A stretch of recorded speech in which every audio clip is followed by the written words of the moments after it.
Então, boa noite a todos. Estamos gravando agora, né? Vamos então começar esse nosso encontro de onde a gente havia parado e como eu havia prometido, a passagem do escravo do Mênon. Na verdade, a gente não vai começar exatamente na passagem, vamos voltar um pouquinho mais para trás, porque hoje eu quero que a gente faça um exercício de leitura, tá? E como é um exercício de leitura, como vai ser uma aula na qual a gente vai ler o texto, todos nós, tá? Eu peço para vocês algumas coisas, tá? Primeiro, prestem atenção redobrada. Claro que toda hora a gente tem que prestar atenção, mas como a gente está trabalhando com o texto, né, e com a leitura fina do texto, né, eu peço que vocês atentem para os detalhes que existem no texto, né, e me interrompam, perguntem sempre que vocês não compreenderem, sempre que vocês não tiverem com um problema em avançar no texto do Platão, tá? Segundo, não hesitem, tá, em falar, em interromper, mesmo para as coisas mais óbvias, tá? Senão, muitas vezes, eu fico fazendo comentários sobre o texto como se eu fosse alguém que está encontrando o texto pela primeira vez ou pelas primeiras vezes, né? E não é o caso. Mesmo que eu tente me colocar na posição de alguém que está encontrando-se com o texto do Platão, esse texto, pelo menos, do Platão, pela primeira vez, não é essa a minha situação. E, portanto, há coisas que, para mim, são claras ou não merecem explicação, não carecem de explicação, e que para vocês não são, tá? Então, não hesitem em perguntar e, por favor, façam um esforcinho em perder a timidez, abrir o áudio, participar, ou pelo menos mandar uma perguntinha lá no chat. Deixa eu colocar aqui, aliás, o chat, né? Como faz para liberar o áudio? O áudio é para estar funcionando. Se não estiver funcionando teu áudio, Everton... Opa, não está ouvindo minha explicação, né? Deixa eu só falar para ele. Bom, onde é que eu estava, então? Não hesitem, né, em abrir o áudio, em escrever lá no chat e interromper, tá? Porque a aula, em sala de aula, isso aí eu exijo, eu cobro dos alunos, mesmo que eles estejam fingindo que não estão lá, né? Aqui eu não tenho como fazer isso, né? Então eu peço a boa vontade de vocês, tá? Bom, eu disse então que a gente ia começar não exatamente da passagem do escravo, mas um pouquinho antes lá. Mais ou menos a gente parou da última vez, que foi quando o Mênon se encontra em Aporia, né? Ele chama o Sócrates de raio elétrico, de enguia, e diz que ele está entorpecido, né? Pelo que o Sócrates apresentou a ele, tá? E é então aí que está na página 47 da edição que eu passei para vocês, tá? Para quem tiver uma outra edição, então em 80B, que eu vou ler, tá? Mas vamos lá, pegando o texto, eu vou projetar aqui também para poder fazer a minha explicação, ok? Então, aqui nós temos o Mênon, deixa eu tirar, pôr do outro lado aqui. Temos o Mênon, temos a página 47, deixa eu aumentar um pouquinho o tamanho. E antes da gente passar os temas mais diretamente epistemológicos, tá? Deixa eu... não é a página 47 aqui.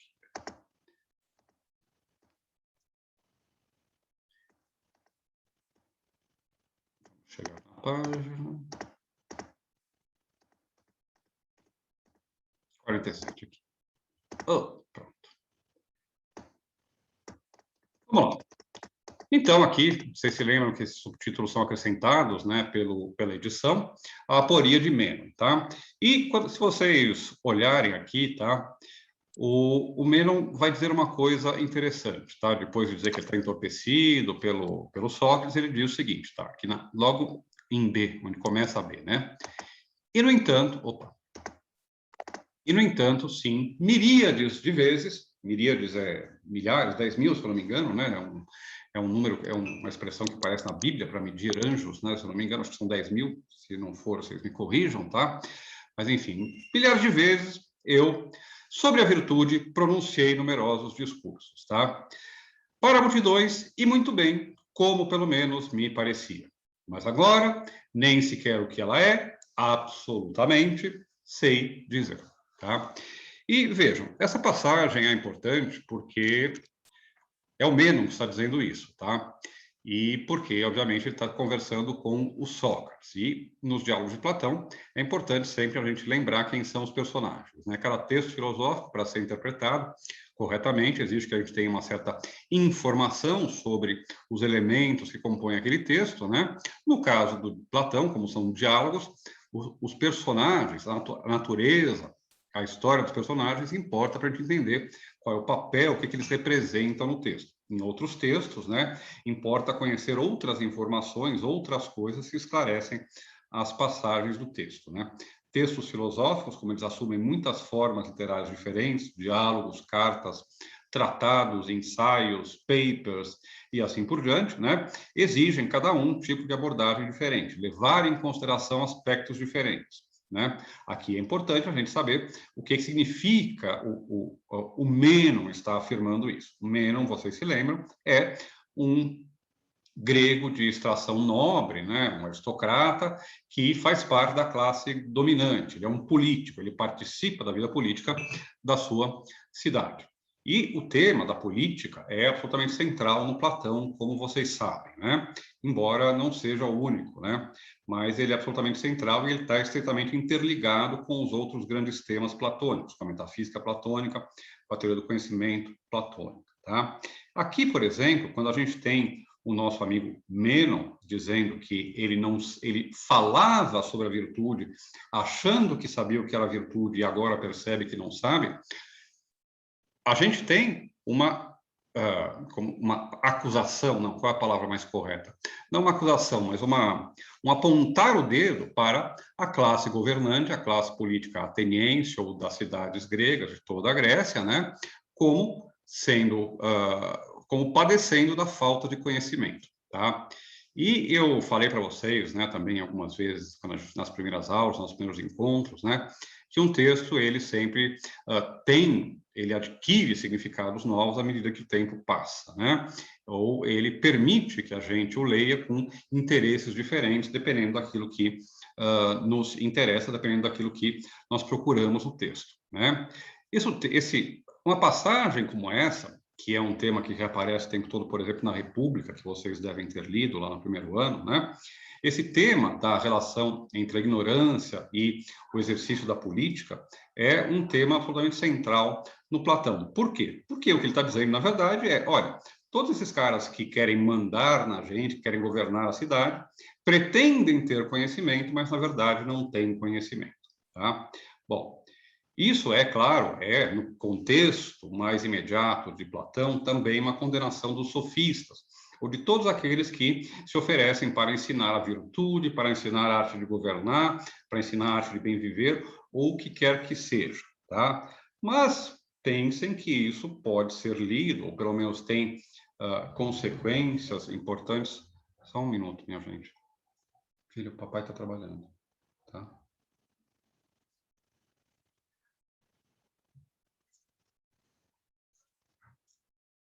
Só um minuto, minha gente.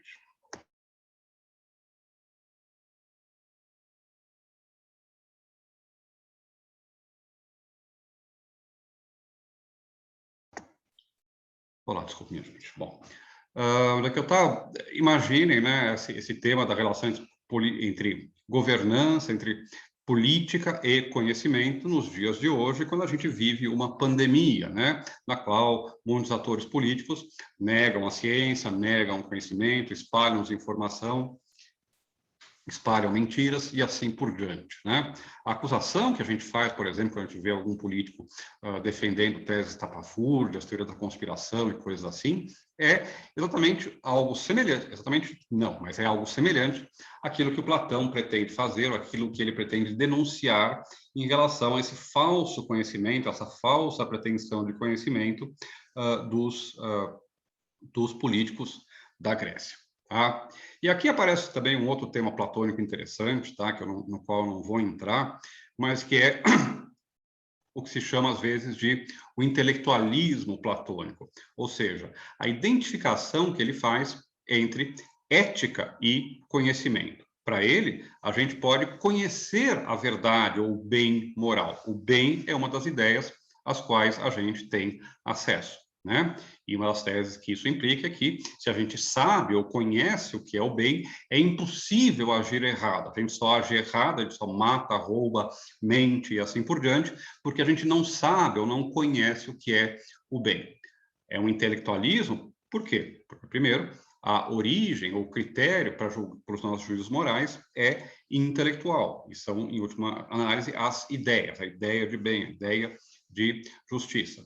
Mas é um intelectualismo também porque ele considera que moralidade, ética, é uma questão primeiramente de conhecimento, não é uma questão de prudência ou de sabedoria prática, como vai ser em Aristóteles. Não é uma questão de desenvolver, por exemplo, caráter ou temperamento. É uma questão de saber o que é certo ou errado, tá? Outra coisa interessante, ou outro ponto importante, que essa pequena reflexão, essa pequena confissão de culpa, digamos assim, do Menon traz para a gente, né?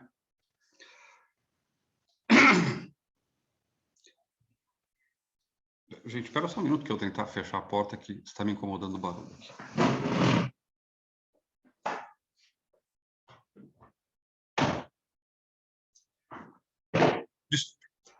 Como eu dizia, outro aspecto que essa confissão de culpa do nosso amigo Menon traz tem a ver justamente com o ensino, com o ensinar, tá certo? Uma coisa que é importante, né, é que vocês vão ver a tese de que o conhecimento é rememoração implica a tese correlata de que é impossível aprender qualquer coisa. E, portanto, se é impossível aprender qualquer coisa, é impossível ensinar qualquer coisa, tá certo? Bom, e aqui a gente tem uma daquelas tensões, ou um daqueles paradoxos, ou um daqueles aspectos que são ricos, porque eles são justamente difíceis de entender no Platão, tá certo? Porque ao mesmo tempo que o Platão parece, por exemplo, aqui, negar que seja impossível ensinar qualquer coisa, aprender qualquer coisa, porque o conhecimento já está em nós, e o máximo que a gente faz é, digamos assim, trazer à tona, né? Trazer à luz, né? O conhecimento que já está em nós, e jamais aprender de outra pessoa, ou do mundo, as coisas, né? Apesar dele dizer isso aqui, de defender essa tese, então, de que é impossível aprender qualquer coisa, a gente tem, por exemplo, um livro como A República, que tem passagens inteiras dedicadas a como é que a gente vai formar os cidadãos da República para que eles sejam os melhores possíveis. A gente tem toda uma teoria da pedagogia, da educação, da formação, da paideia, né, para usar a expressão grega, que é o título do livro famoso do Jäger, né? A gente tem uma teoria da educação que visa justamente, digamos, formar bons cidadãos. Então, visa, no fundo, ensinar a virtude, né? Como é que a gente concilia essas afirmações diferentes no Platão? Bom, essa pergunta fica para os platônicos, para os estudiosos de Platão, porque ela implica uma interpretação mais aprofundada do Platão, mas quero chamar a atenção para vocês, né, que nessa confissão, nessa admissão do seu desconhecimento, aparece esse tema que é central nos outros diálogos do Platão. Bom, tudo bem, gente? Querem comentar alguma coisa sobre isso que eu acabei de falar aqui, sobre essa passagenzinha? Querem algum esclarecimento? Entenderam que ele disse isso, tá? A gente está lendo o texto. Eu quero que vocês leiam o texto e sejam capazes de ver isso que eu acabei de dizer, tá? Então, vejam, quem é que está falando? Quem está falando é o Menon. O Menon é um político. O Menon é alguém que se relaciona com os sofistas, aqueles que vendem o ensino da virtude. Ele fala, olha, eu, de minha parte, estou entorpecido na alma e na boca, né? Ele não sabe o que falar e ele internamente está convulsionado, né? Tem esses dois aspectos, né? Ele não consegue mais pôr em prática os seus ensinamentos e ele se sente internamente num estado de dúvida, num estado de incerteza. E aí vem, no entanto, sim, miríades de vezes sobre a virtude pronunciei numerosos discursos para multidões, e muito bem, pelo menos me parecia. Eu achava que eu estava arrasando, porque eu achava que eu sabia tudo sobre virtude. E agora ele diz, mas agora nem sequer o que ela é, absolutamente sei dizer, né? E vejam, preste atenção no texto, tá? Perdão. as palavras no texto têm uma razão de ser, tá? No texto filosófico, elas não estão ao acaso e a gente tem que saber explicar o que elas fazem no texto, dar um significado para elas. Então, quando ele diz, por exemplo, absolutamente, tá? A que isso está se opondo, né? A gente diria relativamente, tá? A palavra grega não seria essa, mas a ideia é, bom, de modo universal, tá certo? Lembre-se que a definição é aquela definição que vale para todos os casos de um conceito, né? O tipo ideal que vale para todos os casos, né?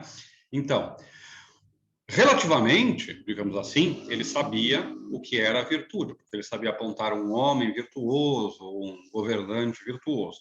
Mas em termos absolutos, ou seja, em relação à definição, dar uma definição universal de virtude, ele não sabe. É por isso que tem esse absolutamente aí no texto. Nem sequer o que ela é, sei dizer. Não sei mais o que é a virtude, tá? E também vejam, tá? O texto do Platão ele é sempre cheio de coisas interessantes e de sutilezas, de coisas que a gente que parecem não ser importantes, mas que têm importância, né? Por exemplo, logo a seguir, né, nessa mesma página que está aí, na última linha dessa página que está com vocês, que está aqui na nossa frente, ele vai dizer: realmente parece-me teres tomado uma boa resolução, não embarcando em alguma viagem marítima e não te ausentando daqui de Atenas, né? Pois, se, como estrangeiro, fizesses coisas desse tipo em outra cidade, rapidamente serias levado ao tribunal como feiticeiro, tá? Veja, assim, olha, em Atenas, né, aqui que é tua quebrada, tá limpo, tá beleza, você pode, né? Deixa eu só conferir se está gravando isso aqui, para estar gravando. Bom, espero que esteja gravando. Aqui em Atenas, tua quebrada, né? Você pode fazer isso, mas se você for se meter a fazer isso lá de onde eu venho, né?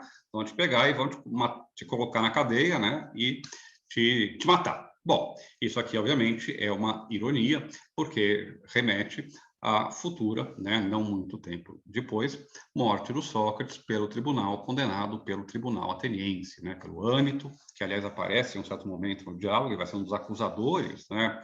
Do Sócrates, né? Vejam como os diálogos platônicos, como em qualquer texto de filosofia, nada é o acaso, as coisas têm uma relação e têm uma razão de ser, né? Então, aqui, ele está apontando, ele está, digamos assim, prenunciando esse fato curioso, né? Que ele diz, olha, se você sair daqui, vão te perseguir, e ele acaba sendo perseguido na sua própria cidade, né? Por isso, o caráter subversivo do ensinamento do Sócrates também, né? Tudo bem, gente?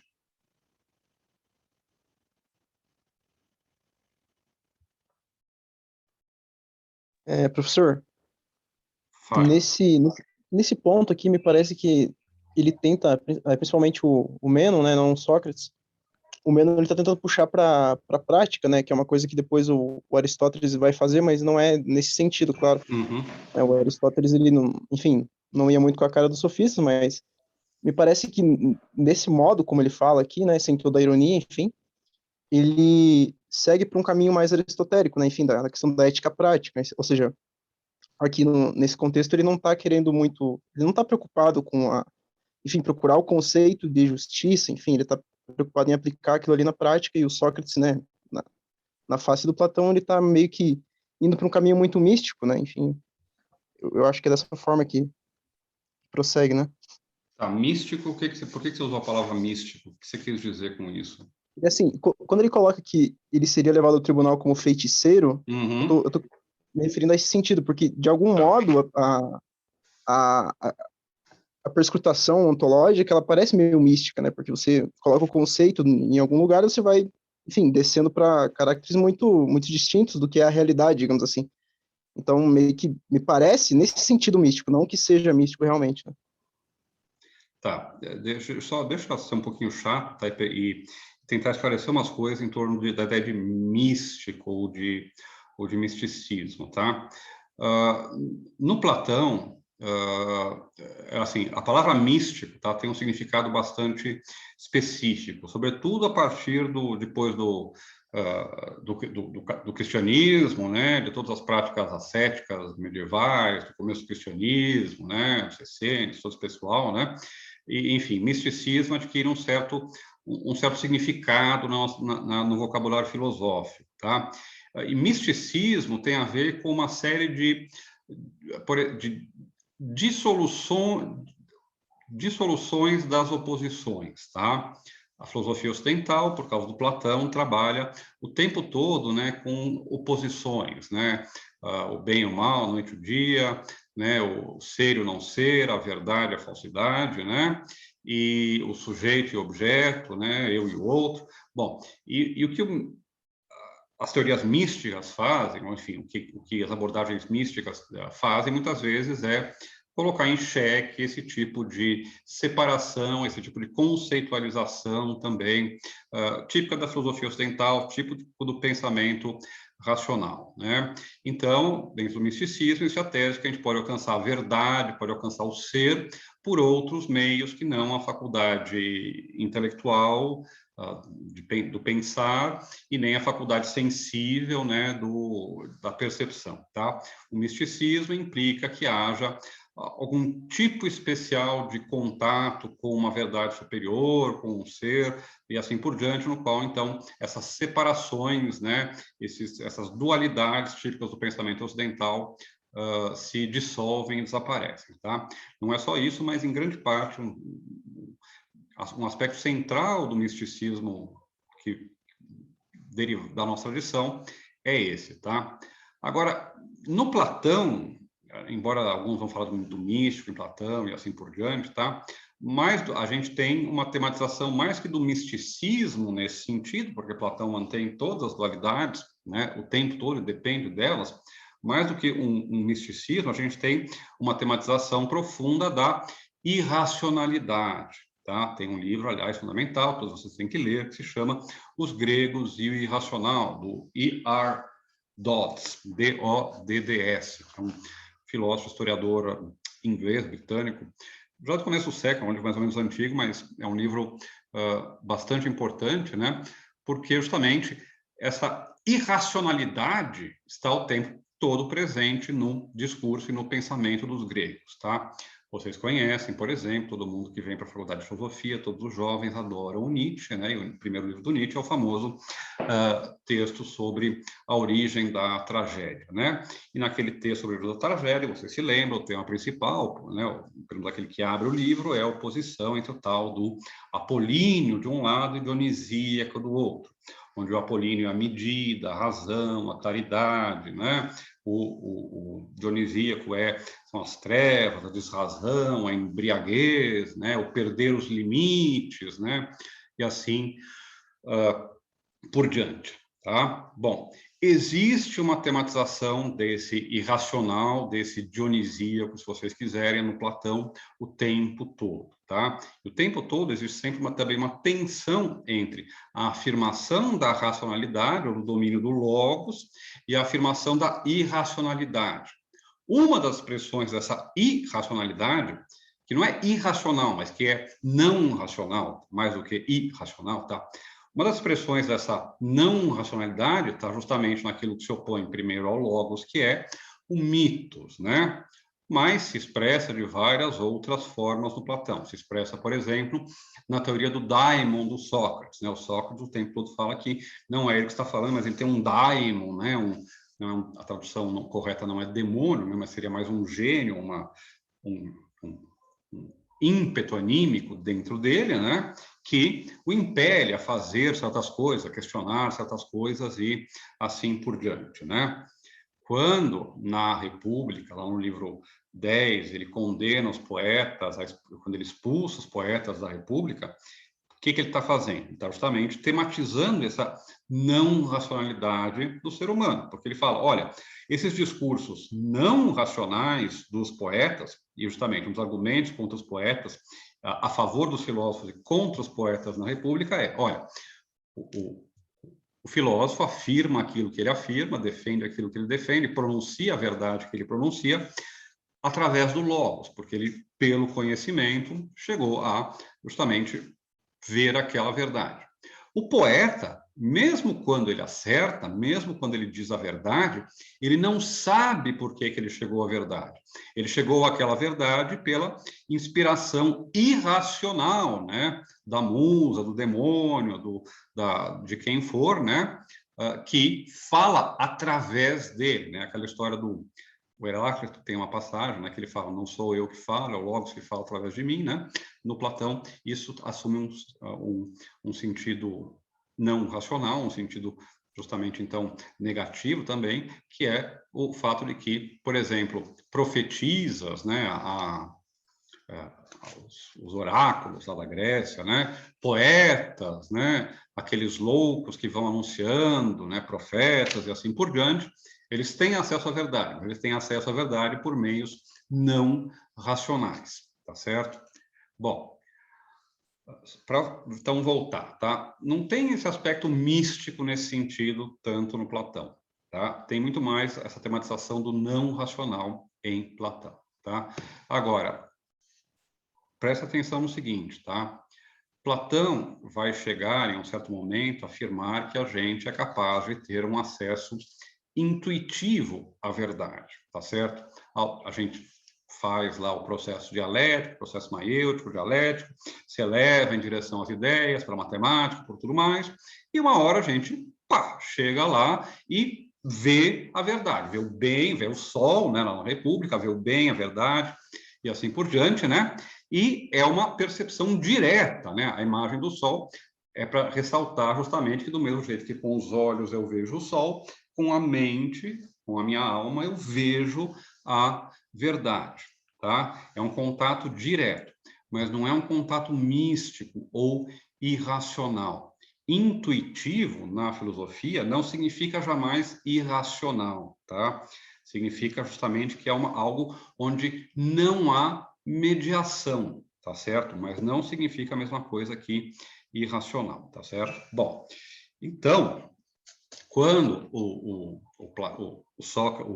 Menon fala, né, do feiticeiro, ele está, obviamente, se referindo a isso, né? Está se referindo a essa tensão, ou essa dualidade que a gente tem em relação ao pensamento racional, em relação à verdade. Por vezes, a verdade se revela de modo não racional. Mas, no caso do Platão, no caso daquilo que ele defende, não aqui imediatamente, mas na República, a gente tem um acesso racional, né, intelectivo à realidade, à verdade. Não é místico, tá? Não é alguma coisa que implica o desconhecimento do logos que justifica o que eu estou afirmando e assim por diante, tá? São coisas diferentes. E, aliás, tá, tem uma passagem, se vocês olharem o texto lá na frente, né,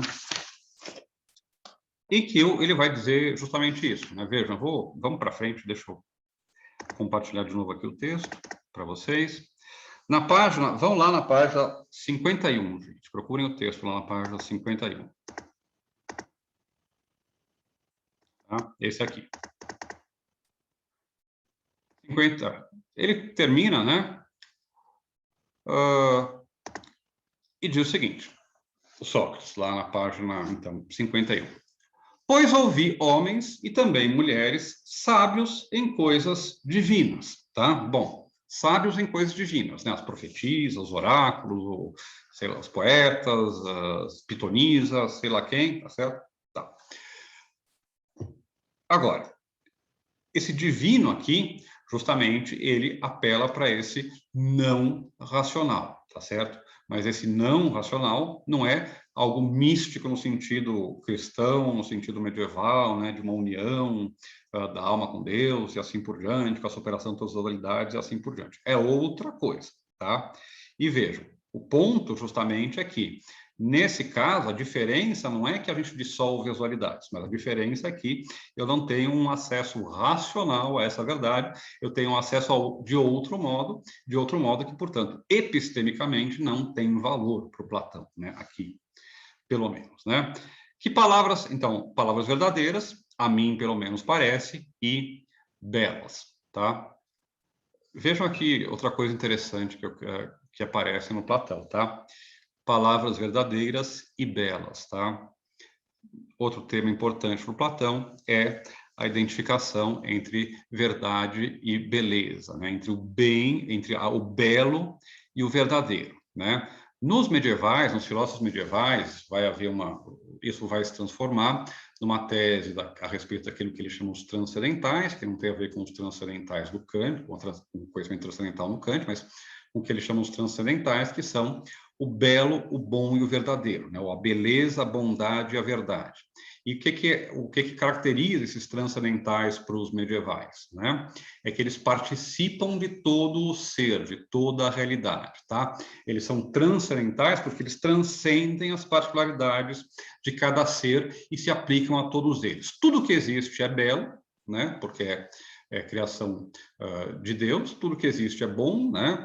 Porque foi criado segundo a sabedoria de Deus, né? E tudo que existe é verdadeiro, porque este mundo é um mundo criado segundo a bondade e a sabedoria de Deus, né? Bom, no caso do Platão, o argumento não é esse, mas existe uma tríade platônica que sempre se repete, 3 termos que estão sempre associados, né? Que são o belo, o bom e o verdadeiro. Tá certo?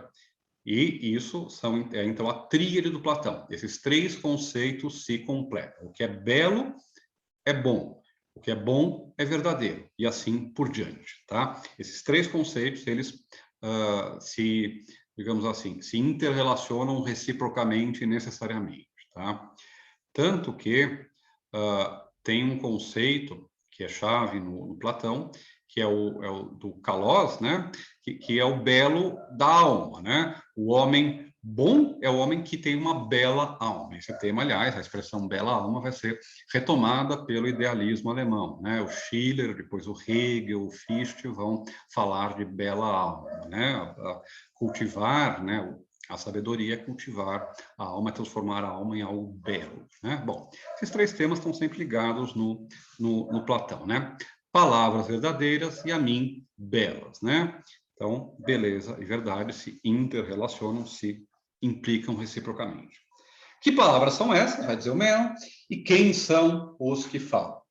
Palavras, eu não sei se é a melhor tradução, tá? Deixa eu ver qual é o termo em grego aqui. Cadê? Não, está na página errada. 51 está aqui.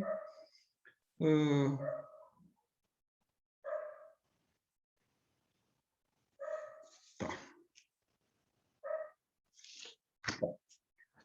Os que falam, não é Logos, tá? Eu ia ver se era Logos, mas não era Logos, tá?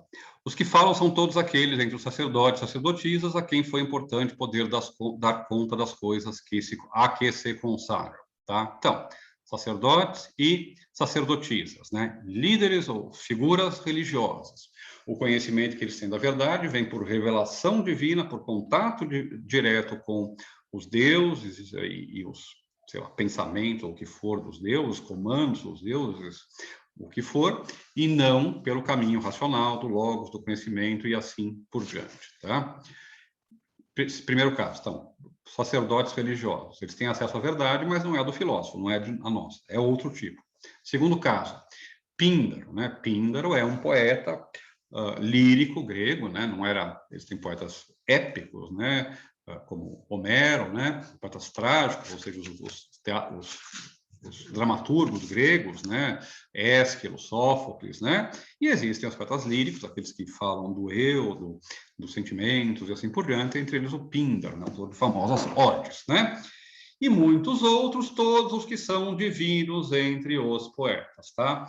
Esse é um tema que aparece, então, lá na República, na Condenação dos Poetas, né? Que é o fato de os poetas expressam algo que tem a ver com o divino. Eles são uma espécie de vaso comunicante do divino no mundo dos demais homens, tá? Veja. E as coisas de que falam são estas aqui. Examina se te parece que falam a verdade. Tá? Veja o joguinho que o Sócrates está fazendo. É claro que eles falam a verdade, o Sócrates vai usar isso, né? O Sócrates vai usar isso que eles contam, porque é verdade, para defender a sua posição. Mas ele vai introduzir isso não como um discurso racional, como um logos, né? Mas ele vai recorrer justamente aos sacerdotes e sacerdotisas, né, aos poetas, né, porque é do domínio do mitos, né, do domínio do irracional, do não racional, tá certo? Bom, dizem eles, pois, que a alma do homem é imortal, tá? Talvez essa seja a tese mais forte do diálogo inteiro, uma das teses mais fortes de toda a filosofia. E vejam como é que o Platão, qual é o modo pelo qual o Platão a introduz. Ele não a introduz como uma conclusão de um argumento, sequer como uma hipótese a ser demonstrada na inquirição, né, no perguntar socrático. Não, ele introduz essa tese. A alma é imortal? Pera, né? A gente estava falando de virtude, de ensinar, agora você está falando a alma é imortal, né? Premissa totalmente de um domínio totalmente diferente, introduzido no diálogo. Como é que ele faz para introduzir? Pelo discurso, pelo apelo, pelo remeter ao discurso dos sacerdotes e dos poetas. Dizem eles, pois, que a alma do homem é imortal, e que ora chega ao fim, e eis aí o que se chama morrer. E ora nasce de novo, mas que ela não é jamais aniquilada. Então, veja a tese. Primeiro, a alma é imortal, na verdade não é imortal, ela morre, mas renasce em seguida em ciclos infinitos, né? Ela é não só imortal, mas também é eterna, porque esse ciclo também é eterno, né? Bom, olha aqui a tese maluca que ele introduz agora, né? Maluca no sentido de forte, né? De, bom, isso aqui implica um monte de coisas, né? Para provar isso, eu preciso de um argumento muito forte, né? Ele entra pela porta dos fundos, né? Pela porta dos fundos do discurso não racional, do discurso do mitos e não do logos, né? Bom.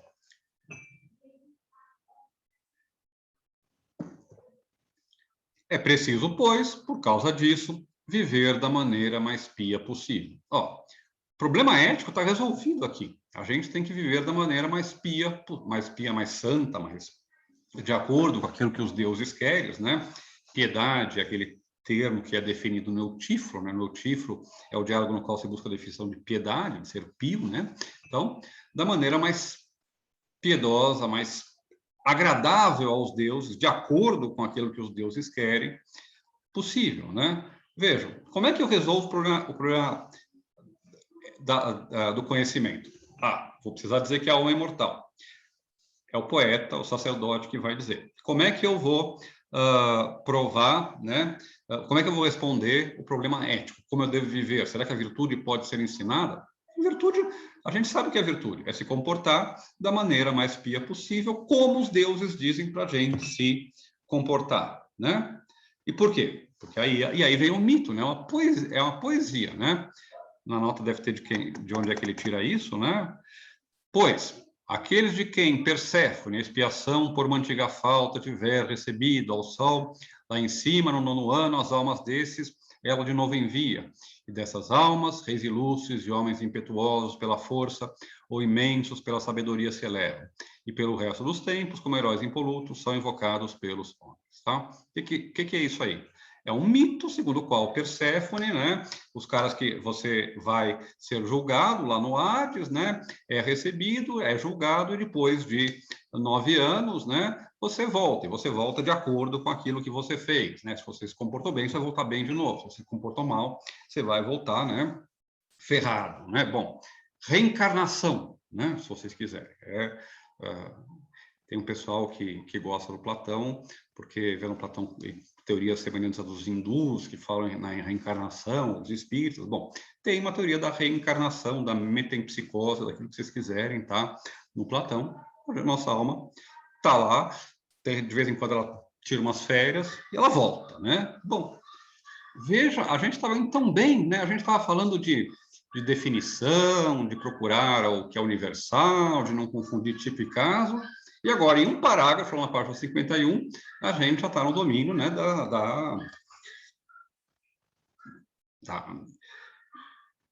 do não racional, né? A gente, da poesia, do místico, se vocês quiserem, tá? Mas não é racional, tá? E vejam, aí ele vai contar a historinha, né? Sendo então a alma imortal e tendo nascido muitas vezes, tendo visto tanto as coisas que estão aqui quanto as que estão no Hades, enfim, todas as coisas, não há o que não tenha aprendido, tá?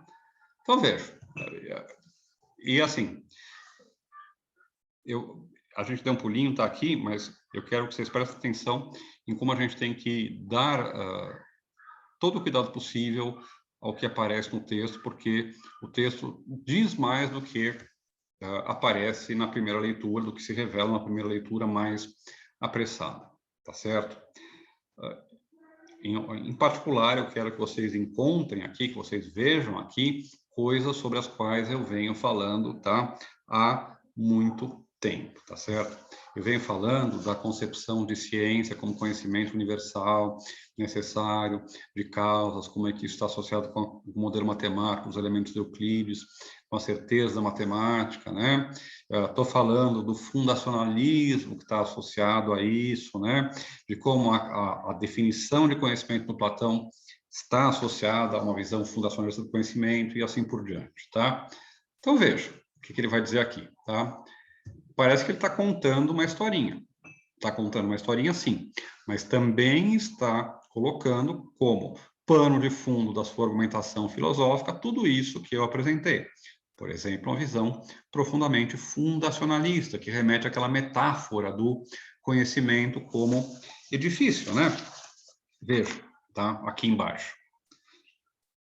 Então, sendo a alma imortal e tendo nascido muitas vezes, né? A alma é imortal, nasce muitas vezes, ela morre, fica descansando um pouquinho, volta, né? Portanto, ela também, além de imortal, ela é eterna no tempo, ela sempre existiu, sempre vai existir, tá?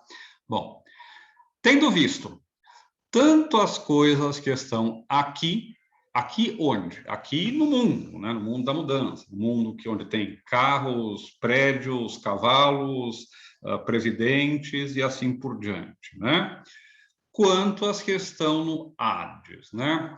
O Hades, vocês sabem, vocês lembram, tá? É aquele rio subterrâneo no qual vão as almas depois da morte, tá? Não é exatamente o que corresponde nem ao nosso céu, ao nosso inferno, tá? Mas, tá? O que importa para a gente nesse momento, né? É que o Hades é o lugar, então, no qual estão as coisas que não são terrenas, né? As coisas que são de outra natureza. Por exemplo, né? As ideias e o conhecimento. Todo conhecimento intelectual, então, a gente tem por ter estado no Hades, e todo conhecimento que a gente pode ter sobre o mundo, ou sobre a estrutura, pelo menos, do mundo, a gente tem porque a gente já viu as coisas aqui, né? A gente já esteve aqui, já queimou a mão no fogo, já molhou o nosso corpo na água e assim por diante, né? Enfim, e vejam, é por que eu estou apontando isso. Veja o que ele fala logo em seguida. Enfim, todas as coisas, tudo, né? Eu tenho dentro de mim, na minha alma, o conhecimento da totalidade das coisas, da totalidade dos conhecimentos possíveis. Lembre-se que eu disse, olha, uma das coisas que está associada com a concepção fundacionalista do conhecimento é que não só o conhecimento se constrói sobre um princípio ou uma base, mas também ele, por se construir assim como um edifício que se sustenta, né? Esse edifício, como qualquer edifício, tem que ter um fim, né? Uma hora a obra acaba. Então, uma hora o meu conhecimento chega ao fim e eu conheço tudo, tá certo? O que eu conheço, para Platão, para os filósofos, a maior parte antes dos modernos, né? Eu conheço tudo, né? E tudo significa tudo que eu posso conhecer e a totalidade do conhecimento, que é a mesma coisa. O homem conhece tudo, ele é capaz de conhecer tudo, e esse tudo que ele conhece representa a totalidade do que é possível conhecer. Então, lá para fora, ou além disso, tá certo? E isso é introduzido do modo mais casual possível, assim, en passant, né, pelo Platão, nessa passagem aqui. Vejam, né? Não há nada o que não tenha aprendido, né? Eu tenho a totalidade do conhecimento em mim. Não há nada que não tenha aprendido. Todo conhecimento está em mim, tá? De modo que não é nada de admirar, tanto quanto com respeito à virtude quanto ao demais, ser possível ela rememorar aquelas coisas justamente que já antes conhecia, tá? E vejam como toda essa passagem explora essa metáfora, essa imagem. Não fala de edifício, mas a imagem, a ideia que está por trás, melhor dizendo, é exatamente essa. Sendo a natureza toda congênere, tá? O que significa congênere? Quando vocês procuram, acham uma palavra que vocês não sabem, miríade, congênere, vocês têm que ir para o dicionário procurar, tá? Ler um texto é trabalho, então você tem que ter o trabalho de parar o texto e procurar a palavra. Ou talvez você tenha visto a palavra congênere em algum lugar e ela não se encaixa. O que significa aqui congênere? O que significa dizer que a tua natureza é congênere? Toda natureza é do mesmo gênero, tá? Há um eidos que é compartilhado pela totalidade das coisas particulares daquele tipo, tá? Ele está dizendo que, então, não só que o ser humano conhece tudo, mas que ele conhece tudo de um jeito adequado, através de definições, através de conceitos universais, através de eidos, ideias, formas, como vocês queiram chamar, e não de experiências particulares, tá certo? E vejam, tá? Uma das coisas que está implicada na visão fundacionalista do conhecimento é que, se eu tenho a minha fundação, eu também tenho todo, eu posso construir todo o restante, a ideia de ponto arquimédico, tá? Vocês sabem que Arquimedes dizia, né, que ele poderia levantar o mundo se lhe dessem um ponto de sustentação, porque aí você faz uma como é que chama? Trampolim, não, como é que chama isso? Bom, uma gangorra, né? Enfim, e você consegue, né, levantar a totalidade da Terra se tiver um pontinho fixo que seja. Essa ideia é fundamental na reflexão ocidental do conhecimento, tá? Quando vocês forem ler as meditações metafísicas do Descartes, vocês vão encontrar isso no comecinho, né?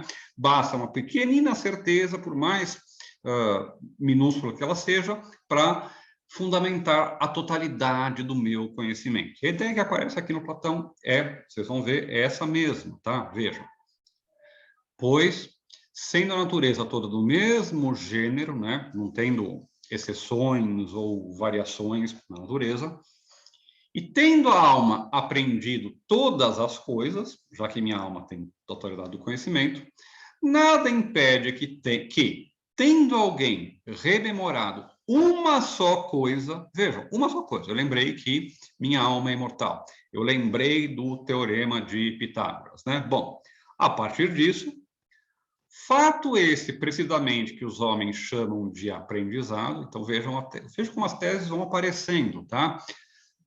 Ler um texto é analisar um texto. Analisar é dividir, separar os pedaços, ao contrário da síntese. Na síntese, a gente reúne, né, as coisas em uma unidade. Na análise, a gente separa, né, e vê os vários pedaços, os vários elementos que compõem uma totalidade. Tá? Vejam aqui como tem outra tese importante que aparece, né?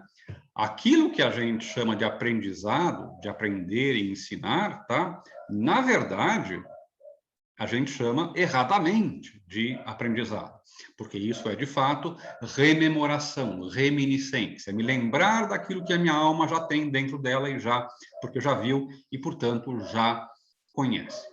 Se eu tiver um único conhecimento, né, isso permite que uma pessoa descubra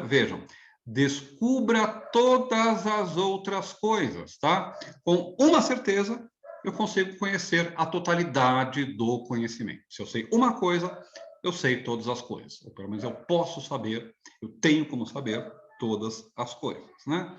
Vejam como aparecem essas ideias tão claramente colocadas no texto do Platão. Provavelmente, quando vocês leram o texto, tá? Isso não apareceu, talvez, para vocês, ou pelo menos não apareceu desse modo que eu estou colocando aqui para vocês. Mas essas coisas estão todas no texto. E quando a gente sabe ler o texto, essas coisas saltam aos olhos, tá? Elas têm que aparecer para a gente, chamar nossa atenção, né? Se o texto filosófico fosse uma página de internet, isso aqui ia estar pulando, né, dizendo, clique aqui para conhecer mais, né? Eu ia lá e clicava, tá? Mas como não é, a gente tem que fazer o exercício intelectual, né, de analisar o texto, de tirar do texto aquilo que está dentro dele, tá? Uma outra imagem que vocês podem ter é das bonequinhas russas, né? O texto pode ser expandido, né? eu vou só terminar de ler esse parágrafo e já passo de novo a palavra para vocês, tá? Fato esse, precisamente, que os homens chamam de aprendizado. Então, essa pessoa pode descobrir todas as coisas, se for corajosa e não se cansar de procurar, tá certo? Vejam que interessante. Corajoso, tá? Aquilo que está envolvido na busca do conhecimento é uma virtude moral, a virtude da coragem, a coragem do conhecimento. Você lembra da expressão lá do nosso amigo Kant, muitos anos depois? Só um minutinho, minha...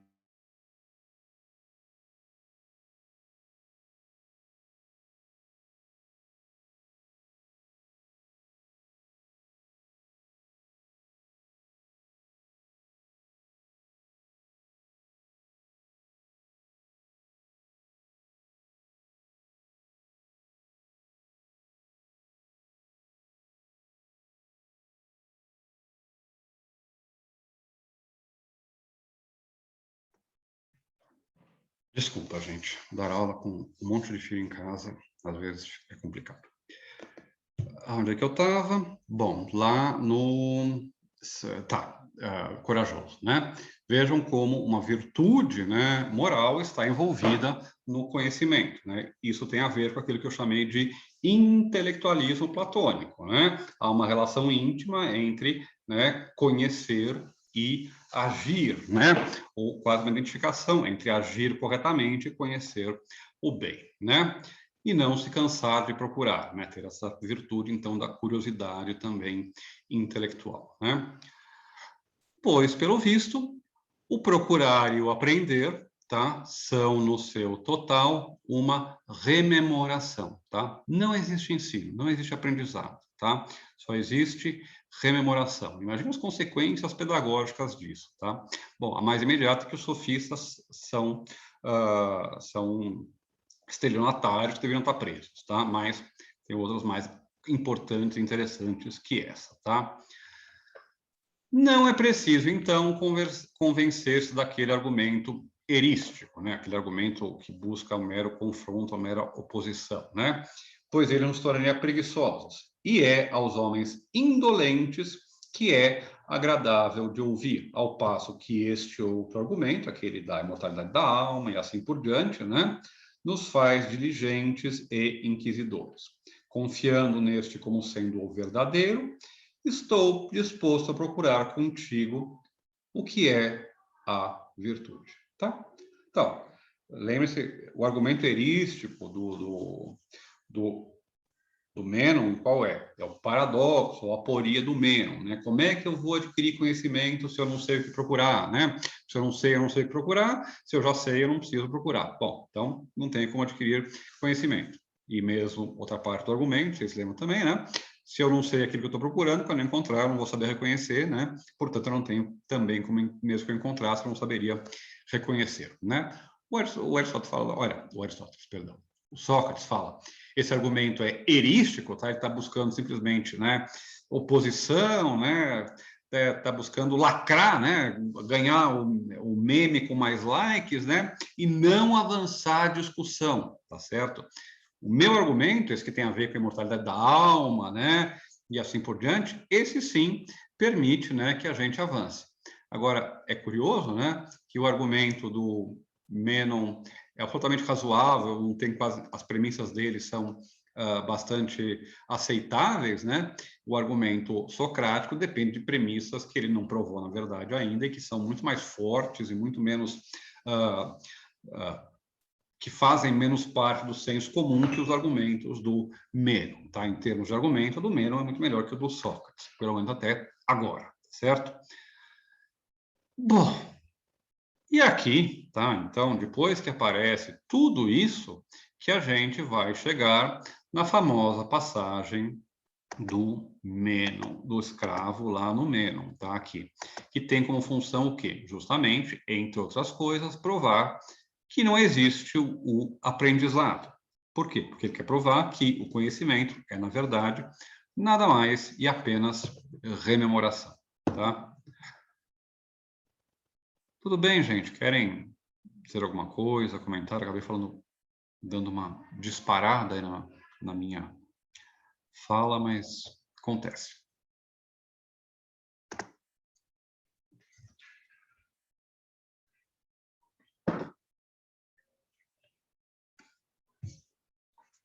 Se não, tem mais um par de coisas que eu queria apontar para vocês antes da gente avançar, tá? Professor, Fala. quando o Menon ali no próximo parágrafo vai perguntar, podes ensinar-me como isso é assim? Uhum. Na verdade, o Sócrates vai falar que não pode ensinar, mas sim rememorar, mas como que ele mostraria pro Menon como rememorar? É tipo uma elucidação assim, ó, vou te mostrar como que você vai rememorar pela tua alma esse conhecimento. Como que faria, tipo, não entendi muito bem essa parte de rememoração Tá, da então alma. vamos chegar lá, tá? Pode responder, eu acho que o melhor é a gente avançar no texto e começar a ler a passagem justamente em que o Sócrates vai fazer o exercício de rememoração com o Meno, tá? Agora, veja, para responder a tua pergunta e também para a gente ter mais alguns elementos para levar para frente, tá? Como é que o Sócrates vai convencer ou demonstrar ao Menon a correção da sua tese, tá? Não pode ser pelo ensino, tá? Não pode ser por ele dizer, olha, aceite isso, entenda isso, então você vai concluir que tal coisa, tá? Não. O processo pelo qual se faz isso é um processo extremamente longo, tá? Que é descrito de modos bastante diferentes em textos diferentes, tá? Do nosso amigo Platão, tá? Em certos textos mais iniciais, a gente vai ver, por exemplo, a imagem, né, do Sócrates como sendo uma parteira de ideias, né? Como exercendo a maiêutica, né? Ou seja, tirando de dentro das pessoas aquilo que já está dentro dela, tá? Essa imagem do Sócrates como sendo uma parteira, tá? O que a parteira faz? A parteira é aquela que auxilia alguém a tirar algo que já está dentro dela, tá? É claro que não é uma forma elegante de descrever o nascimento de uma criança, tá? Mas a ideia é essa, né? O parteiro é aquela pessoa que de fora leva um auxílio, tá? Mas ele não coloca, é claro, o bebê na gestante, na futura mãe, né? Quem produz, quem tem isso dentro dela é a mãe, somos nós que temos as ideias, nós somos grados, digamos assim, das ideias, tá? Tanto que no Agostinho ele vai retomar essa ideia depois, ele vai falar de razões seminais, né? Seminais de semente, ou de sêmen mesmo, né? Porque elas, digamos assim, se desenvolvem, né? Dentro de nós. Do mesmo jeito que uma criança se desenvolve após ser colocado como uma sementinha dentro da gente, né? Também as nossas ideias, digamos assim, ao virem à tona, né? Ao se revelarem, são como algo que se desenvolve e aparece dentro da gente. Então, a imagem, uma metáfora que explica um pouco como é que o Sócrates vai fazer, é essa imagem da parteira, daquela que tira algo que já está dentro do ovo, né? E o exibe, né? E o entrega, digamos assim. Então, esse é o modo pelo qual Sócrates faz isso. Como é que ele faz? Tá? Bom, concretamente, aí não é o tema desse diálogo, ele não vai responder isso nesse diálogo, mas ele responde isso, por exemplo, com todo o discurso lá sobre a linha, é o livro 7 ou 6 agora, né? Não, o 7 da Caverna, então acho que é o 6º, né? No livro 6 da República, né? Com toda aquela imagem da linha, né? A gente tem o caminho que deve ser seguido, né? Eu começo, né? Dos modos mais confusos de conhecimento, opinião, doxa, e vou progressivamente me elevando até o nous, até o conhecimento intuitivo, né? E assim por diante. Como você faz isso? Você não faz isso, né? Afirmando teses, colocando teses, dizendo isso é assim e eu vou te provar por que é assim. Embora o Platão às vezes faça isso também, né? Principalmente nas leis, que é o último diálogo, inclusive o diálogo mais chato do Platão, muitas vezes ele faz, olha, vou te falar, é assim e pronto, né? Mas o processo é o processo justamente da inquirição socrática, do inquirir, do perguntar socrático, né? A pergunta socrática, né? Ela não diz alguma coisa para o interlocutor, mas ela provoca o interlocutor, ela mexe no interlocutor, tá? Do mesmo jeito que uma parteira, ao chegar na mulher grávida, mexe, né? Ajeita, empurra, puxa, né? Para fazer sair aquilo que está lá dentro. As perguntas do Sócrates não colocam alguma coisa, né? Na cabeça dos outros, por assim dizer, mas justamente cutucam, mexem, chacoalham, né, para poder fazer sair aquilo que está lá dentro. Então, esse é o processo. Não é um processo de aprendizado, é um processo de extração, é um processo de tirar o que já está dentro, de dar à luz, de trazer à luz, tá? Então, é uma concepção de aprendizado que é diferente daquela da nossa, por exemplo, tá? Ou de como a gente concebe o processo de ensino-aprendizagem hoje em dia, tá? É uma coisa bastante mais complicada, pelo menos muito mais com muito mais passos, né, e momentos envolvidos do que só uma mera relação mestre e discípulo, tá? Envolve todo um processo, tá? E dependendo de como você vai ler como você vai ler o Platão e o que você vai procurar no Platão, né? Se você vai aceitar as tais das doutrinas não escritas, né? Dependendo de como você interpreta o apelo ao mito nos textos, né? Do Platão, o processo de produzir, de extrair o conhecimento, né? É um processo que leva décadas, tá? Que é um processo extremamente demorado, tá? 40 anos, tá? Na República, o Platão fala que a gente pode começar a estudar filosofia, portanto, chegar lá na verdade, né? Se aproximar da verdade, né? Depois de ter estudado até durante 40 anos, né? Todas as outras coisas, né? Geometria, música, ginástica e assim por diante. Depois, 40 a gente está quase chegando lá para poder ver a verdade, né? Mas veja, tá? Então, o processo é esse processo, né? De extrair o conhecimento que já está dentro através das perguntas, né? Que não é um processo da mesma natureza que como a gente concebe o ensino e a aprendizagem, ok? Quem tinha falado isso era o Lucas, né? Ou o Gustavo, não lembro mais, enfim. Mas é mais ou menos isso. Agora vamos ver no texto, tá? Temos um tempinho, vamos mais uns 15 minutinhos, tá? Pelo menos, para a gente poder conseguir entrar no texto e ler a passagem lá do escravo, tá? Então vamos voltar para o... Querem dizer mais alguma coisa, gente? Eu posso voltar para o texto?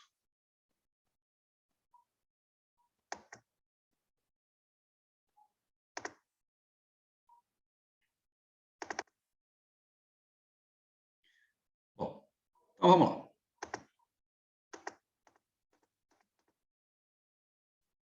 Então, o Mênon vai perguntar, né? Vai dizer para o Sócrates: sim, Sócrates, né? Vamos procurar o que é virtude. Mas que queres dizer com isso? Que não aprendemos, mas sim que aquilo que é chamado de aprendizado é rememoração. Podes me ensinar como isso é assim? Tá? Bom, e vejam que, mais uma vez, sutileza ou ironia a gente tem no texto platônico, né? Antes, o erro que o Sócrates sempre apontava no Mênon era que o Mênon confundia casos concretos de virtude com a definição de virtude, né? E agora, o Sócrates não vai apresentar a sua verdade, o seu conhecimento, com uma definição ou com uma tese universal e necessária sobre certas ideias. Ele vai apresentar a sua definição através de um exemplo, através de um caso concreto. Mas é claro que o caso concreto aqui é diferente do caso concreto dos casos concretos apresentados pelo Mênon, né? Porque aqui o caso concreto envolve um agir, né?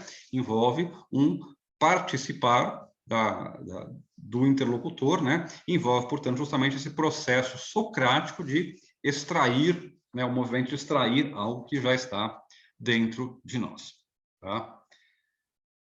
E o Sócrates responde, tá? Ainda há pouco te dizia, Mênon, que és traiçoeiro. Eis que agora me pergunta se te posso ensinar. A mim que digo que não há ensinamento, mas sim rememoração. Era o trecho lá da pergunta, né? Que veio agora há pouco. Justamente para que, imediatamente, apareça eu proferindo uma contradição comigo mesmo, né? Ou seja, vejam como se inverteram os papéis, né? Agora o Mênon é a mosquinha azul, branca socrática, né? A mosquinha que fica lá incomodando, né? E o Sócrates é o cara que se defende, não, eu não quero cair em contradição, né? Bom, por que faz isso? Para mostrar que o Mênon é tão inteligente quanto o Sócrates, assim por diante? Não, para mostrar que no processo socrático, platônico, se vocês quiserem, da busca da verdade pelo diálogo, né? As posições são relativas, as posições se invertem, né? Não existe alguém que é detentor do conhecimento e outro e que expõe o seu conhecimento ao outro que simplesmente recebe, né? Como ambos estão na situação de já deter todo o conhecimento, mas talvez não sabê-lo ou tê-lo conscientemente tudo diante de si, né?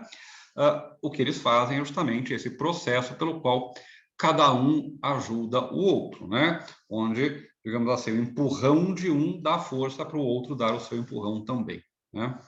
Então, a pedido de Mênon, Sócrates faz a mostração da sua tese, o interrogatório do escravo. O Mênon, não, imagina, não foi isso que eu quis dizer, vamos em frente, né? Aí o Sócrates vai dizer, lá aqui embaixo, né? Isso não é fácil, entretanto, estou disposto a empenhar-me por tua causa. Chame-me, pois, um desses muitos servidores teus que estão aí, qualquer que queiras, para que com ele eu te faça uma demonstração, tá? E por que esse qualquer que queira, né? Porque se o conhecimento está inteiro em todos os homens, tanto faz qual é o homem que vai vir, que vai ser utilizado, digamos assim, para mostrar isso. Qualquer um? Talvez não, tá? Veja uma coisa interessante, um detalhezinho interessante que aparece aí daquelas coisas sutis dos diálogos de Platão, né? Perfeitamente. Tu aí, ó, você que está passando aí, vem cá, né? Ele é grego? Não. E fala grego? Bom, vejam, ele tem que falar grego, né? Por quê? Porque tem que ter o logos compartilhado, mesmo discurso, né? As mesmas, a mesma linguagem, tá? E vejam, se vocês quiserem, perguntem ao professor Augusto, que gosta desse tema, o que são os bárbaros para os gregos, né, ou para o Platão, né? Não são só aqueles que falam bar, né, que, portanto, têm uma linguagem diferente, mas são aqueles que são, de fato, incompreensíveis, ou que estão incomunicáveis em relação a nós, né? São aqueles que não compartilham o mesmo logos que nós, de certa forma, tá? Bom, mas como ele é grego, como ele fala a mesma língua, né? Como ele não é um bárbaro, então, beleza. Mesmo que seja um escravo, ainda serve, tá? Bom, com toda certeza é nascido na casa, né? Então, já é um escravo que desde sempre foi escravo da família Mênon.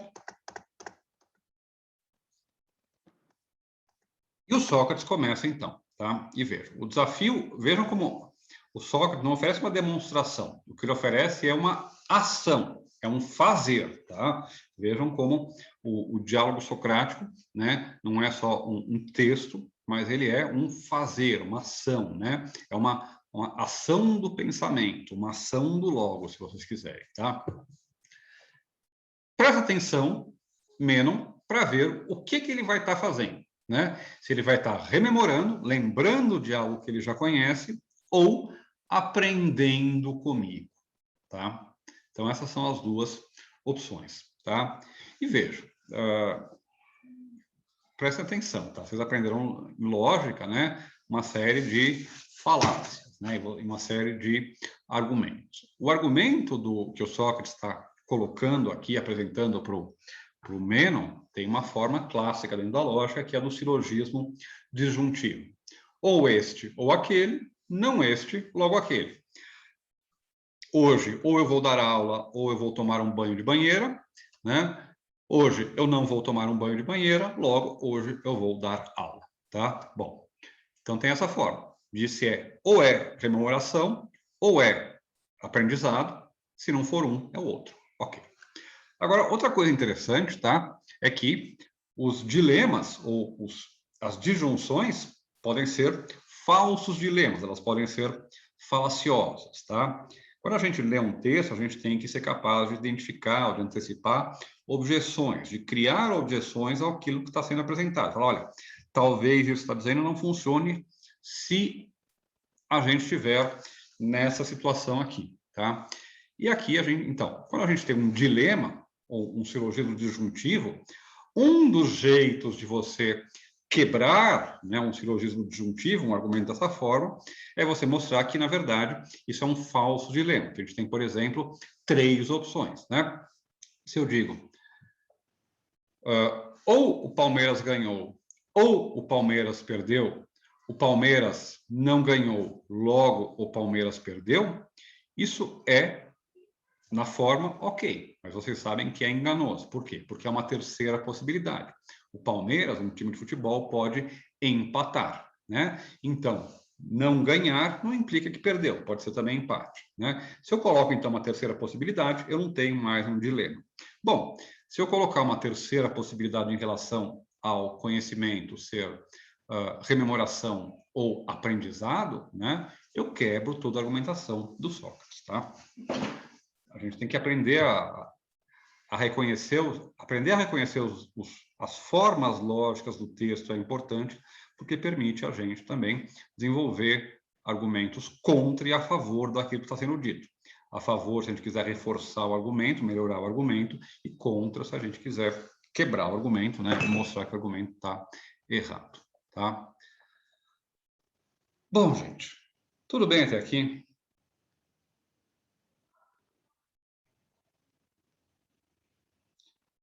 Bom, vejam só. Aí tem começa o trecho do Meno, tá? Eu vou ler esse trecho aqui com vocês um pouquinho agora, mas eu não vou fazer uma análise a mais demorada possível, tá? Porque eu quero voltar para esse texto, tá? Eu queria ter começado mais ou menos por aqui, a gente já está se encaminhando mais ou menos para o final e não chegamos ainda aqui, tá? Mas eu quero dizer algumas coisas para vocês, tá? A respeito desse trecho aqui, tá? O primeiro, que é mais ou menos óbvio, se vocês lerem e entenderem o que o Sócrates está falando lá para o escravo, é que vocês vão ter uma sensação de que, na verdade, o Sócrates está meio que soprando ou dizendo as coisas para o escravo, né? Está dizendo, por exemplo, será que este quadro é branco ou vermelho? Eu sei que ele não é vermelho. O que será que ele é, escravo? Está dirigindo, né? Está quase dizendo para ele qual é a resposta certa. Tá. Vamos deixar isso de lado. Vamos tentar entender só qual é o objetivo, qual é, digamos assim, o propósito desse argumento no Platão e aceitar que ele, digamos assim, mais ou menos funcione. Embora a gente possa colocar 45 mil objeções aqui, tá certo? Tem muito mais pressuposto do que parece ter para que o escravo consiga, de fato, chegar a isso, tá? Outra coisa que a gente tem que lembrar aqui em relação a esse trecho, tá? Qual é a função desse trecho? A função desse trecho é justamente mostrar não que o nosso conhecimento é rememoração, tá? Nesse contexto, porque pelo momento no qual aparece o texto, a função do argumento da passagem do escravo, a função do diálogo com o escravo é mostrar que o aprendizado é impossível e que, portanto, se o aprendizado é impossível, se não é um aprendizado, a única opção que resta é a rememoração, tá? Agora, por que a rememoração é a única opção que resta? Platão provou isso, estabeleceu essa premissa? Não, ele apelou, lembrem-se, tá? Cada um vê isso, né? Para os poetas, para os sacerdotes e sacerdotisas, tá? Então, a gente tem claramente uma assimetria, né, entre as duas teses, né? Rememoração, uma tese que depende da sacerdotisa, do mito, não sei o quê. Aprendizado, uma coisa que a gente aparentemente vê todos os dias, né? Bom, isso também salta aos olhos, né, essa assimetria entre essas duas teses, tá? Agora, ao invés de ler toda essa passagem aqui, que é longa e empenhativa, agora, com vocês, tá? eu quero chamar atenção para uma coisa, tá? Vocês talvez tenham lido isso e se perdido, tá certo? Quem conseguiu ler essa passagem e reconstruir direitinho, por exemplo, aquilo que o Sócrates está desenhando e mostrando para o nosso amigo escravo? E quem se perdeu e começou a falar, não entendo mais esses quadrados, esses pés e assim por diante?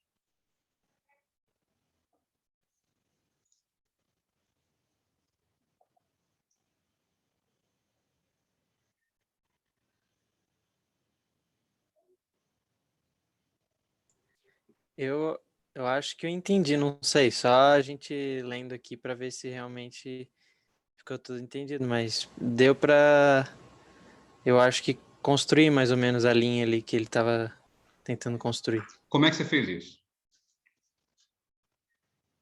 Você pegou um Não sei, papel parece. Você pegou um papel e Parece que tipo, foi seguindo em pontos, assim. Parece que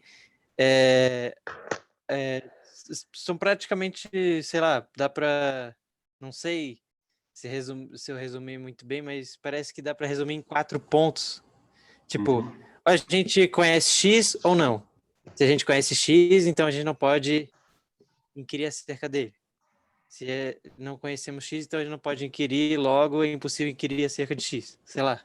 Parece que é uma linha assim, mais ou menos. Não sei. Tá, não, o que eu tô perguntando para vocês é especificamente sobre essa argumentação matemática do Sócrates. Vocês entenderam o que ele está fazendo lá? Como é que ele está demonstrando isso? Tá? Vocês fizeram, por exemplo, isso aqui. Como é que o Sócrates faz o seu... Deixa eu ver se eu consigo me fixar aqui para aparecer mais. Como é que o Sócrates faz... Deixa eu chamar a caneta aqui. O seu raciocínio, né? Ele começa desenhando, né, na Terra, ou sei lá aonde, né, um quadrado. Ele desenha isso aqui e ele fala para o escravo, né? Ô escravo, você reconhece que isso aqui, essa forma aqui? Sim, reconheço. O que essa forma aqui tem em comum? Bom, essa forma aqui é um quadrado, né? Bom, você reconhece, né, que isso aqui mede, por exemplo, 1 ou 2, né? Você sabe, né, que isso aqui é uma medida. Então, tá. Se eu multiplicar isso aqui, né, eu vou obter a área, a superfície, no termo que parece lá, ele fala o tempo todo de superfície, né? A gente hoje na matemática preferencialmente falaria de área, tá? Bom, qual é a área então que isso aqui tem? A área que isso aqui tem é 2, né? Bom, tá bom, e como é que eu faço para multiplicar isso? Ele vai construindo, tá? E a construção dele é mais ou menos assim. Primeiro, ele constrói um triângulo igual em cima do outro, tá? Depois ele constrói dois triângulos, não, 2 quadrados. Os quadrados estão retangulares, eu tô... Por isso que eu não sou professor de filosofia, não de artes plásticas, né? Bom, mas ele desenha, então, esse quadrado, 4 quadrados iguais ao quadrado inicial, né? E aí ele pede, olha, você multiplicou isso aqui, você me disse que assim eu tenho o dobro da área, né? Mas você vê que aqui eu tenho 4 vezes a área, não o dobro da área. Agora, se eu fizer essa medida aqui, que vai de um canto para o outro, em cada um desses quadradinhos aqui, o que eu fiz foi dividir a área em 2 áreas iguais, né? Portanto, o quadrado que tem o dobro do quadrado inicial é o quadrado que tem como lado, é esse quadrado aqui que está no meio, e que tem como medida, né, a área da diagonal aqui, que na verdade é a raiz de 2, né, que é um problemão, honesto Platão, por causa dos pitagóricos, mas deixa para lá, depois eu explico isso para vocês. Vocês chegaram a fazer isso? A fazer esse desenho na frente de vocês? Não, professor. Não. Tá. Não. Tem que fazer, senão vocês não entendem o texto, tá? E vocês vão dizer, mas eu não entendo. Então tá. Então, lembre-se que quando a gente começou, a ler o Platão, eu falei, olha, essa edição aqui é boa, ela é bilíngue, ela tem notas, é importante a gente ter uma edição boa, é muito melhor ter uma edição boa, porque ela ajuda a gente, ela poupa o nosso tempo do que ter uma edição da Martin Claret ou qualquer coisa assim, porque a gente vai se ferrar. Então, veja, tá? Eu não vou ler, não vou ler o texto agora, portanto, que eu vou pedir para vocês fazerem um exercício, tá? Essa edição tem notas, tá? Vamos ver. Vejam aqui, tá? Vejam isso que eu acabei de falar para vocês. Vamos começar o texto, tá? Diz-me aí, menino, aqui, né? Sócrates. Reconheces que uma superfície quadrada é desse tipo? Então, tá. O que o Sócrates está perguntando pro escravo? Se ele reconhece um quadrado, tá? E ele fala sim, tá? A superfície quadrada é, então, uma superfície que tem iguais todas estas linhas, que são 4. Bom, e aqui aparecem os numerozinhos do lado, se vocês olharem, tá? 4, 5, 6. E vocês vão ver que não tinha quase nota nenhuma em todo o texto anterior e também depois quase não tem. Mas nessa passagem de 2 ou 3 linhas, tá? Tem um monte de notas, ó. Olhem aqui, lá na frente, 8, né? 10, 9, então, eu aposto que nenhum de vocês foi até o final do PDF que todos vocês têm, tá? Porque senão teriam feito, ou pelo menos saberiam esse desenho que eu acabei de mostrar para vocês, para ver que lá no final, tudo isso que está explicado aqui, está tudo explicadinho, com imagens, tá? Com imagens, olha. O que é que o Sócrates está fazendo? Nota 4, tem que ir ler a nota. Sócrates está certamente traçando na areia, com um ponteiro, as linhas e figura que vai mencionando. Ele começa traçando um quadrado, A, B, C, D. A figura 1 contém todas as linhas mencionadas no interrogatório do escravo. Qual é a figura 1? É esta figura aqui, que está aqui na frente de vocês. E vejam, para cada linha, para cada coisa que está sendo explicada no texto, lembre-se, 4, 5... Se vocês olham aqui, vejam, explica qual é a linha. Ó, o triângulo inicial, eu até te empresto aqui para mostrar para vocês, né? O triângulo, falando de triângulos. Falei do triângulo platônico no começo, agora estou fixado com triângulos. O quadrado inicial, esse aqui, né? Bom, é o A, B, C, D. Aí depois, todos os outros são construídos a partir disso. Para a gente não se perder, o que a gente faz? Ou a gente desenha a figura, ou a gente simplesmente olha essa edição que a gente tem e está lá feito para a gente poder acompanhar. Ó, qual é a linha que ele está falando aqui? Ah, essa aqui é a linha AY, é essa aqui. Se eu dobro aqui, coloco um quadradinho do lado do outro, né? A linha que eu tenho é essa que vai de A até I. E está tudo explicadinho aqui, tá certo? Então, vejam. O que ele vai fazer é justamente esse processo, né? Primeiro, ele vai falar para o escravo.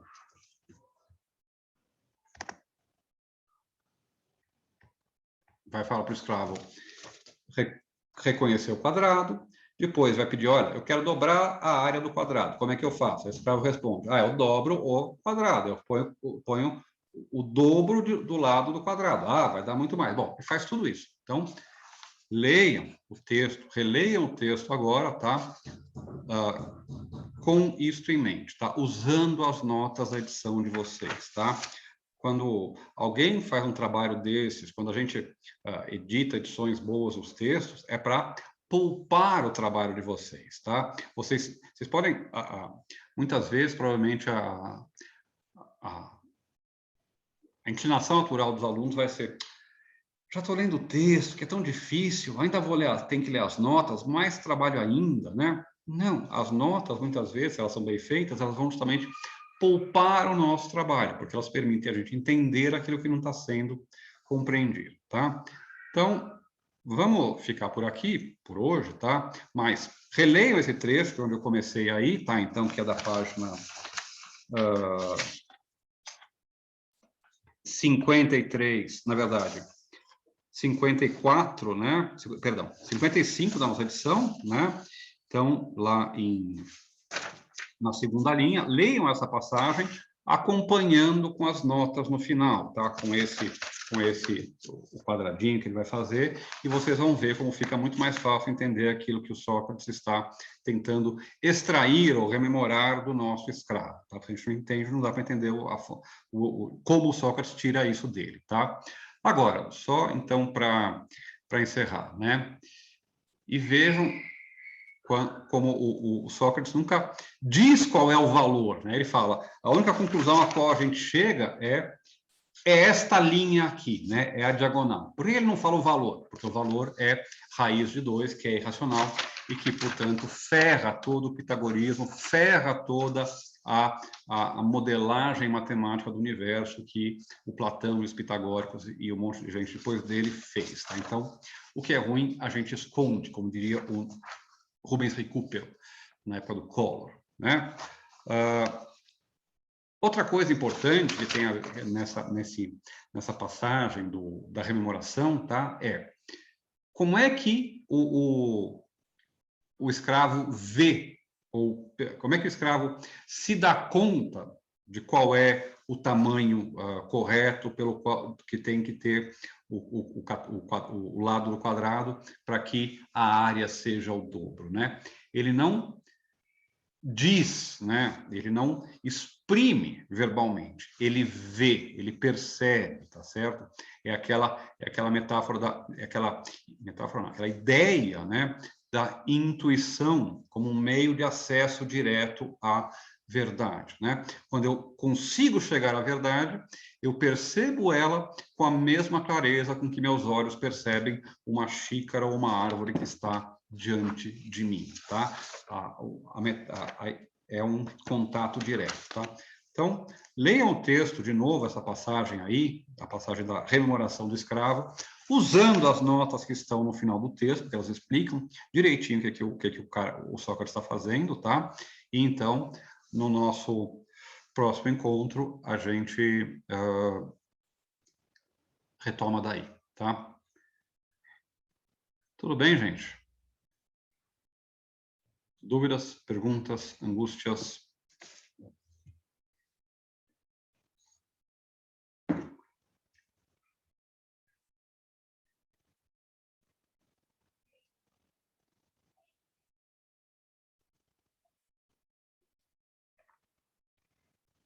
Não?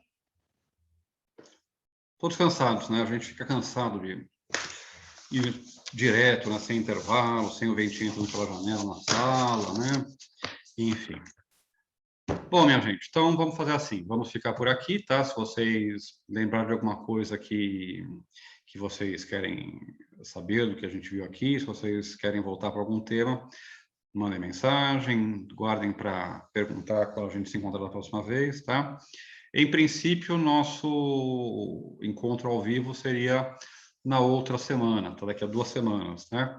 Como a gente está lendo, eu queria ver se com vocês se dá para a gente fazer um encontro presencial na semana que vem. Presencial não, síncrono, né? Como eles dizem, na semana que vem, para a gente ler o texto juntos. Pode ser?